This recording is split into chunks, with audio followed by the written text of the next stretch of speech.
আরেকটা নতুন ট্রিপ নিয়ে। আমরা রাস্তায়, এটা হচ্ছে চাকদার হাট, আমরা এখানে ব্রেকফাস্ট করতে এসেছিলাম এই দোকানটা। এখানে আমরা পেটাই পরোটা, ঘুগনি আর অমলেট দিয়ে ব্রেকফাস্ট করেছি। আমরা শিলংয়ের সাথে এসেছি, তার জন্য তো অঙ্কটা ঠিক করতে হবে, না সাথে তো অঙ্ক লাগে। গাড়িতে উঠে জানতে পারলাম যে আমরা যাচ্ছি পাতিবুনিয়া বলে একটা জায়গা। এই পাতিবুনিয়া জায়গাটা বকখালির একটু আগে পড়ে।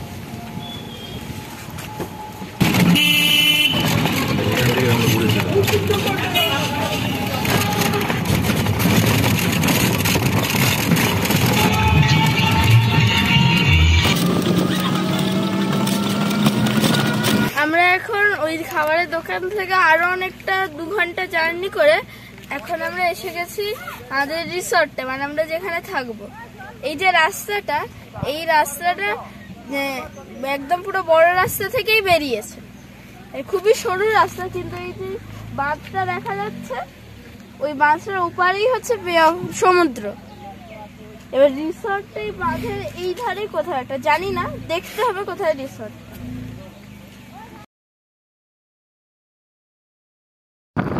আমি এরকম বাঁধ এর আগে কখনো দেখিনি, মাটির বাঁধ আর তার উপর চট বেছানো।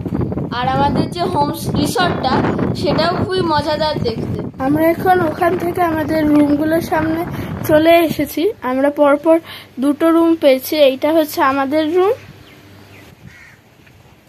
আর এইটা হচ্ছে আঙ্কেলদের রুম।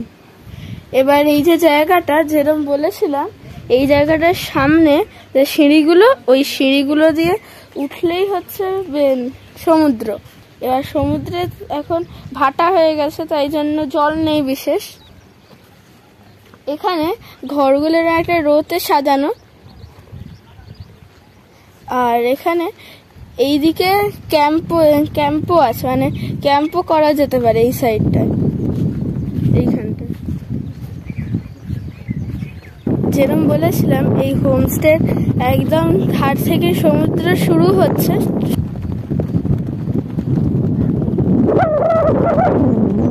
এখন ভাটা পড়ে গেছে এখানে। এটা সমুদ্র এরিয়া বলে খুব হাওয়া দিচ্ছে, মানে রোদ থাক ছায়া থাক, প্রচন্ড হাওয়া দিচ্ছে সমুদ্রের দিক থেকে। রোদও মাঝে মাঝে উঠছে। এদিকে সমুদ্রের ধারে সুন্দর সুন্দর বসার জায়গা করে রেখে দিয়েছে শেডওয়ালা, যাতে রোদের সময় বসে এখান থেকে সমুদ্র দেখা যায়। এখন তো ভাটা চলছে, তাই জন্য এরকম হয়েছে। যেমন বললাম, জোয়ার আসলে অনেকটা উঠে যায়, ওই যতটা ওইদিকে জল দেখা যাচ্ছে ততটা অবধি এসে যায়। এখন তো হেঁটে চলে যাওয়া যায় পুরোটা। আমার এই জায়গাটা দেখে উড়িষ্যার চাঁদিপুরের কথা মনে হলো। ওখানেও এরকম ভাটার সময় পুরো হেঁটে চলে যাওয়া যেত অনেক দূর অবধি। এখন বিকেলবেলা আমরা খাওয়ার পর কিছুক্ষণ রেস্ট নেওয়ার পর এখন এই কোস্টটায় ঘুরতে এসেছি। অবশ্য এখন তো ভাটা চলছে, সকাল রাত্রিবেলা বা জোয়ার আসবে। এখন এই জায়গাটা এইরকম হয়ে আছে।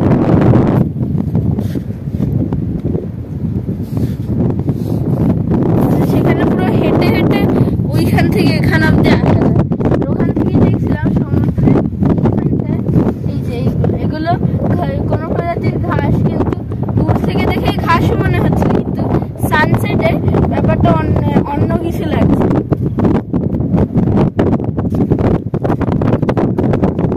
ঝিনুক, অনেক বড় বড় ঝিনুক আছে এই কোস্টটা, বড় ছোট সব মিলিয়ে।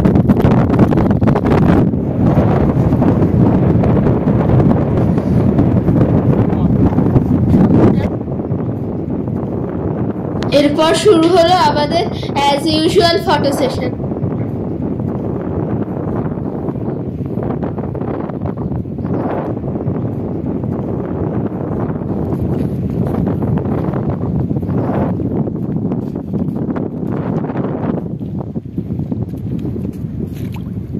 ওদিকে বেশি কাদা মনে হচ্ছে।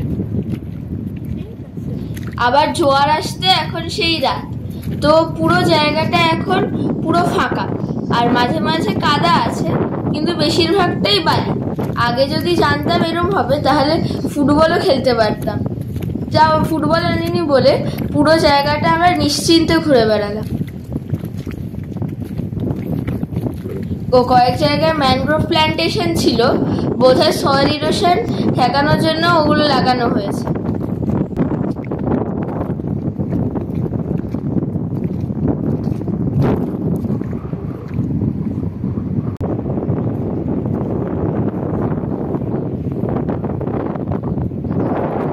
এইটা দিয়ে উঠতে হবে, এরপর আর ওঠার জায়গা নেই।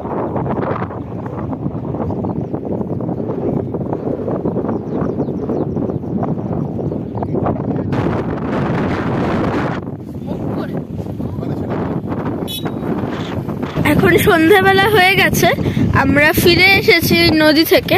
এসে একটা দোকানে আমি চকলেট খেয়েছি। এবার এটা হচ্ছে আমাদের থাকার জায়গায় রাত্রিবেলার ডেকোরেশন, খুবই সুন্দর। আমরা যখন বেরিয়েছিলাম তখন কারেন্ট ছিল না, তাই জন্য মনে হচ্ছিল যে এগুলো হবে কি হবে না। মনে হয় কারেন্ট এসে গেছে, যেহেতু এর কালই দোল পূর্ণিমা আর চাঁদও উঠেছে বেশ বড়। এখান থেকে এই দিকটা দেখতে পুরো দুর্দান্ত লাগছে। এইখানে হয়তো থাকার জায়গাটা আমরা ভেবেছিলাম, যেমন বললাম আমি যখন বেশিরভাগ লোডশেডিং ছিল,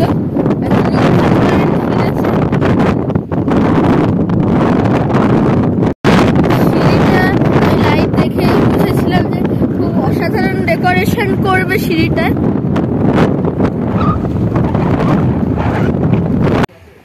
এই যে এইটা হচ্ছে আমাদের সামনের ডেকোরেশনটা, যেমন এই পিলারগুলো আমি আগেই দেখিয়েছিলাম ভিডিওতে।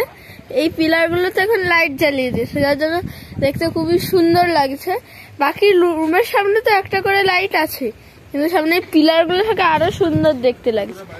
এখান থেকে গেটটা অসাধারণ লাগছে। ওইটা ঠিক গেট না, ওটা একটা আসলে বসার জায়গা। গেট এই দুটো, ওই বসার জায়গাটাই সুন্দর করে সাজিয়েছে। এদিকে যে ক্যাম্পের জায়গাটা, সেটাও পুরো সুন্দর, খুব সুন্দরভাবে সাজিয়েছে।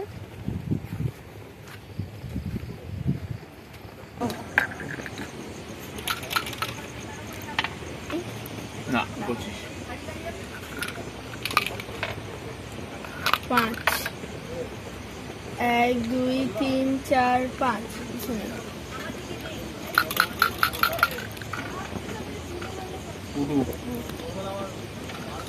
2 2 4 পাওয়া গেছে মনে হচ্ছে। 1 2 3 4 बच गया बच गया तुम। 29 আবার সাথে আমার 29-এই আছে, তুই 29-এ নামছিস। হ্যাঁ, আমার নামলেই আমার আবার নামলেই সুবিধা, একদম 99 এ চলে যাবে। 66 করে নামে। 4 1 2 3 4। আমরা সন্ধ্যাবেলা এখন এই খানিকক্ষণ আগে আমরা চার পকোড়া দিয়ে স্ন্যাক্স খেয়েছি। এবার সন্ধ্যাবেলা বলেছিল যে আবার জোয়ার আছে, তো আমরা দেখতেছি না জোয়ার এসেছে কিনা। আর এসেই দেখছি একদম জোয়ার এসে গেছে। যে অঞ্চলগুলোকে আমি একদম খালি চোখে দেখেছিলাম পুরো জলে ঢেকে গেছে। আগে ওই পুরো জায়গাটা জলের উপর ছিল, এখন সব জলের নিচে ঢুকে গেছে। তার উপর আজ আরো বেড়েছে জলের লেভেলটা। আজ কাল পূর্ণিমা না, কাল দোল পূর্ণিমা, তার জন্য জলের লেভেলটা যা হয়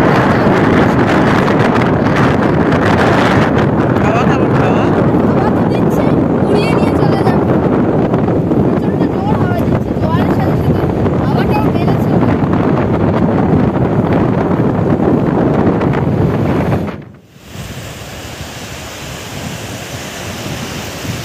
আজ সকালবেলা শুভ আঙ্কেল আর সুলগ্না মাসিরা চলে গেছে, কারণ হঠাৎ খুব জরুরি একটা কাজ পড়ে গেছে। আজ সকালবেলা বেশ ভালোই জল ছিল। আমরা সুলগ্না মাসি শুভ আঙ্কেলরা যাওয়ার পর জলে নেমে পড়লাম।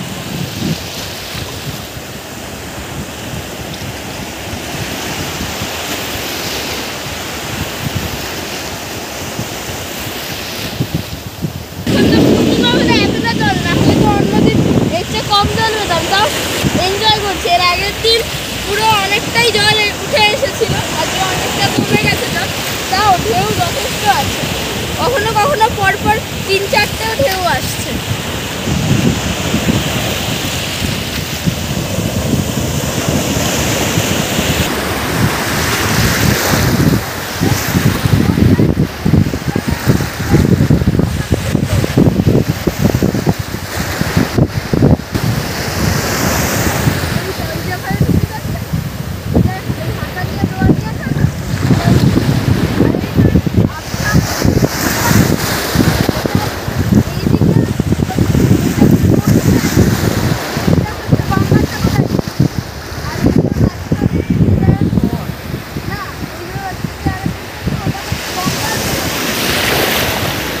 আমি আর মা অনেকক্ষণ ধরে জলে খুব এনজয় করি।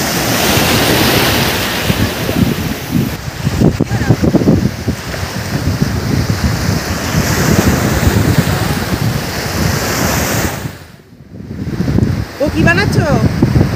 দেখছিলাম যে সমুদ্রের জলের সাথে কতটা মাটি আছে। মাটি? হ্যাঁ মাটি?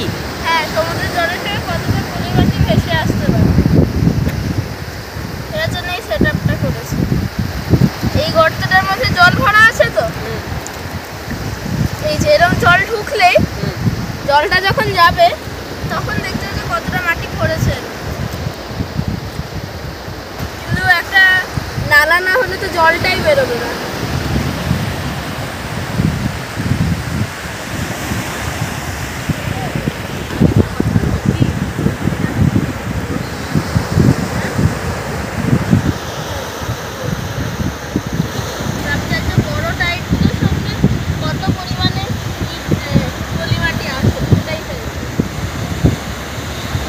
সমুদ্র থেকে ফিরে এসেছি চান টান করে, এখন আমরা লাঞ্চ করতে বসেছি। লাঞ্চ করে একটু রেস্ট নেব, ওদিকে ফেরিঘাট, তারপরে এদিকে সূর্যমুখীর ক্ষেত, এইগুলো দেখতে যাব। লাঞ্চটা বেশ ভালোই হয়েছিল, যদিও আমার সবচেয়ে ভালো লেগেছিল আমুদি মাছ ভাজাটা। লাঞ্চের পর একটু রেস্ট নিয়ে আমরা দূরে একটা সানফ্লাওয়ারের ক্ষেত দেখেছিলাম, সেটা দেখতে বেরিয়ে পড়লাম।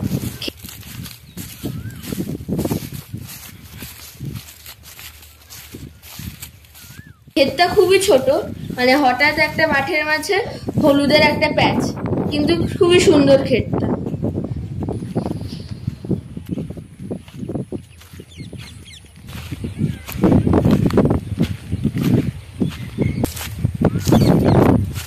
কিছু বলবে?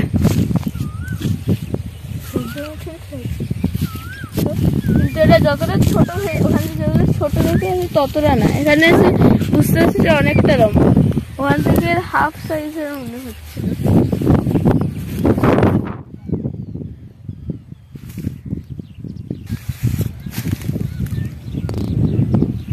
ওটাও রাস্তা, ওই বাড়ির সামনে, ওই বাড়ি আর এই ক্ষেতের মাঝখানে।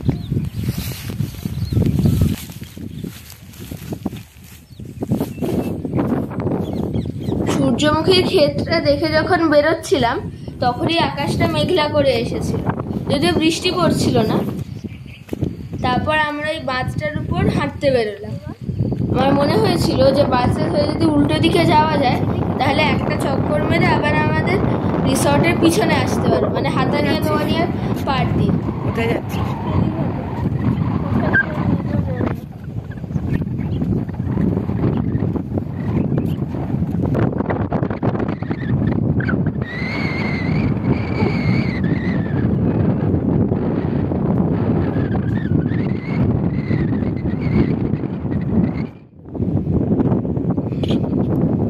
আর দূরে দেখা যাচ্ছিল মৌসুমী আইল্যান্ড, জম্বুদ্বীপ আর গঙ্গাসাগরে দেখা যাচ্ছে।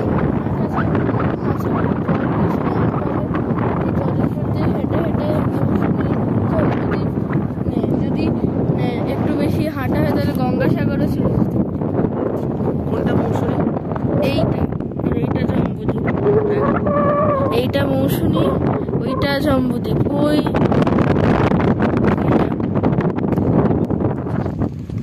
বাঁধটা একটা জায়গায় গিয়ে ভেঙে গেছে, মানে ওটার পর আর বাঁধটা নেই, তাই জন্য আমরা আবার চলে আসতে বাধ্য হলাম। আমরা কাছে গ্রামে একজন লোকের বাড়িতে ঘুরতে ঘুরতে চলে এখন বাঁধের উপর থেকে ফিরে এসেছি। এখন সন্ধ্যাবেলা হয়ে গেছে, যেহেতু আজ পূর্ণিমা তাই জন্য চাঁদও বেরিয়েছে। চাঁদটা লালচে লালচে রঙের, হয়তো বৃষ্টি হতে পারে, হাওয়াটাও থেমে গেছে। আমরা এখন বাড়ির সামনে আছি, এখানে কাঁকড়ার জাল বানানো হচ্ছে, মানে কাঁকড়া খাওয়ার জন্য। এই এর মধ্যে শুটকি মাছের টোপ দেওয়া হচ্ছে, এগুলোকে জলে ডুবিয়ে দেওয়া হবে, যে এই হালকা যেগুলো সেগুলো জলের উপর ভাসবে। কাঁকড়া যখন ওগুলোকে খেতে, শুটকিগুলোকে খেতে ঢুকবে জালের মধ্যে, তখন আর বেরোতে পারবে না। এই গনে একদিন 8 কিলো 10 কিলো 12 কিলো করে মাল ধরেছি, এই তো কদিন আগে, 4-5 দিন। বড় না?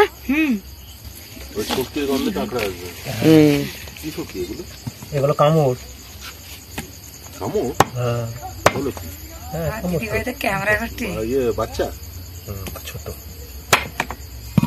এ কি জালে ধরা পড়ে তোমাদের? 5-6 রকম জাত আছে, আটা একটা জাত, বুঝতে পেরেছো?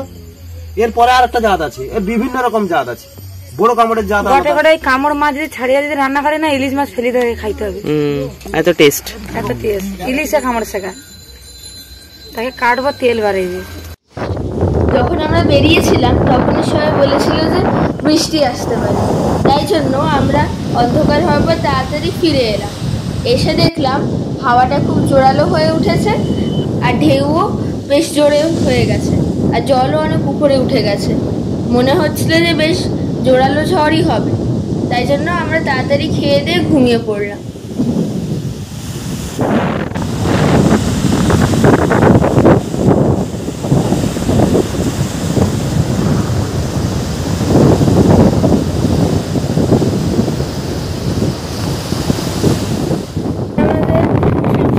শেষ দিন রেস্ট্রি, আজ সকালবেলা আমরা ব্রেকফাস্ট খেয়ে নামখানা স্টেশনে বেরিয়ে যাব। ওখান থেকে ট্রেন ধরে বাড়ি ফিরবো। এখন লাস্ট বার এইখানে সমুদ্রটা দেখতে এসেছি, জোয়ার এসেও গেছে জানি না। কালকে রাত্রিবেলা বেশ ভালোই ঝড় বৃষ্টি হয়েছিল। আমি তো ঘুমিয়ে পড়েছিলাম বলে জানি না, সকালে উঠে দেখছি যে বাঁধের উপরটা পুরো কাদা হয়ে আছে, চারদিকে গাছ ফাছ পড়ে আছে, আরো অনেক কিছু।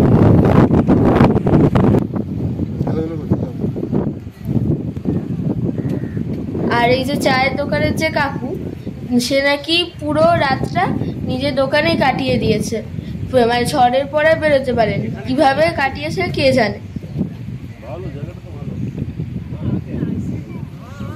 চলে যাবো এক্ষুনি।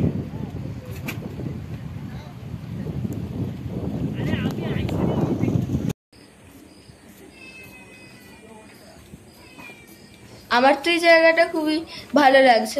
আমি এখন এখানে বসে আছি, ব্রেকফাস্টের জন্য ওয়েট করছি।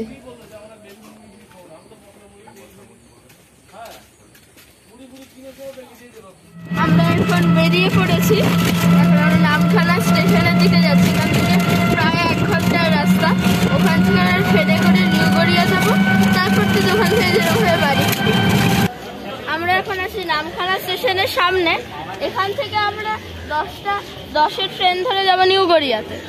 আমাদের ট্রিপ আজকের এবারের মতন এখানেই শেষ হচ্ছে। এবারের ট্রিপটা খুবই ভালো ছিল, কারণ এরকম সমুদ্রের ধারে আমি অনেকবার গেছি, কিন্তু সমুদ্রের একদম কাছে থাকিনি। মানে যেখানে এই একটু ইচ্ছা করলো সমুদ্র থেকে ঘুরে চলে এলাম, এইরকম কোনো জায়গা হয়নি। তাই জন্য এই ভ্রমণটা খুবই ভালো লেগেছে। এবারের মতন এখানেই শেষ করছি। ভালো লাগলে লাইক আর সাবস্ক্রাইব করবে।